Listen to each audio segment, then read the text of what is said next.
10वें दर्स में आपको खुशामदीद कहते हैं। आज हम आपको अदद के बारे में बताएंगे। जो नंबर्स होते हैं फ़ारसी में वो किस तरह से जो है वो हम पढ़ते हैं, किस तरह से लिखते हैं। देखें, एक को जो है वो फ़ारसी में हम पढ़ते हैं यक। दो को फ़ारसी में हम दो ही पढ़ते हैं। उसके बाद तीन को हम फ़ारसी में पढ़ते हैं सह। उसके बाद चार को फ़ारसी में हम कहते हैं चौहर।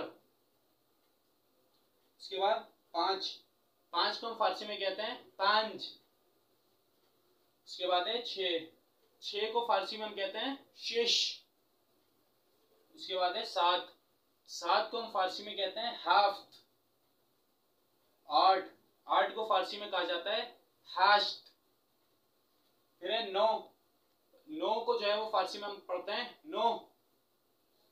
फिर उसके बाद है 10 को हम फ़ारसी में कहते हैं दह। अब आपने ये याद करना है इस तरह से, ये दो से चौहर पांच शेष हाफ्त हाश्त नौ दह, इस तरह से आपने पढ़ने बार बार और जो है प्रैक्टिस करनी है और इसको अच्छी तरह से याद करनी है, 1 से लेके 10 तक की गिनती। और ये भी देखना है आपने कि इसको लिखा किस तरह से जाता है। शीश जो है वो इस तरह से लिखते हैं और जो है वो नंबर्स में मसलन इस तरह से 6 लिखा जाता है, 7 इस तरह से लिखा जाता है। ये आपने इसको भी याद करना है और किस तरह से लिखते हैं इसको भी याद करना है आपने 1 से लेके 10 तक। अब हम अदद को जो है वो जुमलों में इस्तेमाल करके देखते हैं। मन ये पिरोहन दौरम, मेरे पास एक कमीज है। अब हम यहाँ पे दो भी लगा सकते हैं, सह भी लगा सकते हैं, चौहर भी लगा सकते हैं, पंज भी लगा सकते हैं। जितनी कमीजें हैं उतने लगा सकते हैं, जिस तरह से हमें जिस हिसाब से हमें जुमला बनाना है। मसलन मन दू पिरोहन दौरम, मेरे पास 2 कमीजें हैं। या मन से पिरोहन दौरम, मेरे पास 3 कमीजें हैं। या मन चौहर पिरोहन दौरम, मेरे पास 4 कमीजें हैं। मन पंच पिरोहन दौरम, मेरे पास 5 कमीजें हैं।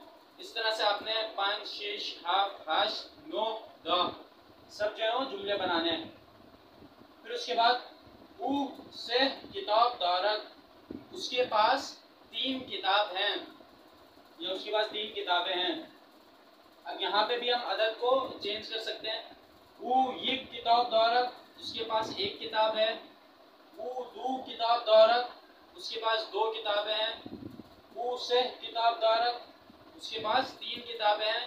या ऊ चौहर किताब दारक, उसके पास 4 किताबें हैं।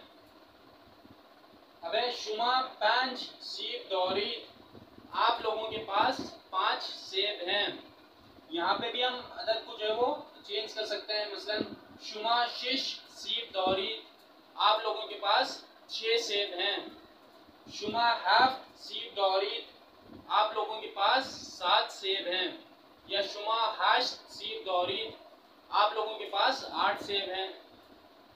अगला जुमला है ऑन उथॉक हाफ संदली दौरत, उस कमरे में 7 कुर्सियां हैं।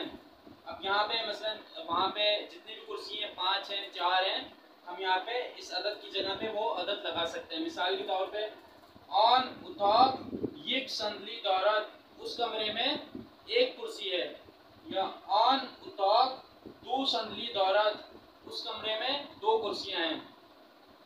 अगला जुमला देखते हैं ऑन दिराख्त 9 सीब दौरत, उस जो है वो दरख्त पे 9 सेब हैं। या ऑन दिराख्त मसलन 8 सीब दौरत, उस दरख्त पे 8 सेब हैं। अब इस तरह से आपने जो है वो और ज़्यादा जुमले बनाने हैं अदद का इस्तेमाल करते हुए। जो जुमले बनाने का तरीका आपने गुज़िश्ता दर्स में सीखा था, गुज़िश्ता दुरूस में जो आपने सीखा था, मसलन आया के साथ चीज़ के साथ किस तरह से जुमला बनाते हैं, या चे के साथ किस तरह जुमला बनाते हैं, या मन दौरम टू दारी वाले जो जुमले आपने बनाना सीखे थे, अब उनमें जो है वो आपने अदद का इस्तेमाल करना है। अब इन अदद का इस्तेमाल करते हुए आपने और ज़्यादा जुमले बनाने हैं। बाकी आज का दर्स जो है वो यहीं पे तमाम हुआ। इंशाअल्लाह अगले दर्स में आपकी खिदमत में फिर हाजिर होंगे। अभी के लिए इजाज़त दीजिए। खुदा हाफिज़।